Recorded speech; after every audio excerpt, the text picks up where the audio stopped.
I've taken the rear treble off this Samaki. As you guys know, these are snag magnets, expensive snag magnets. Yep. It's not big.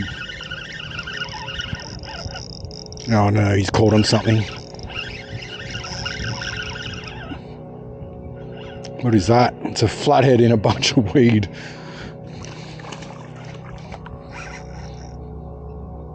He's not bad. Not bad at all. Yeah, I mentioned how much yellow is on him. Look at the sides. Really nice colour on this one. I don't think I've seen that much yellow on a flathead before. It's really nice. It's amazing how they can vary in colours like that, eh? Alright. See you, mate.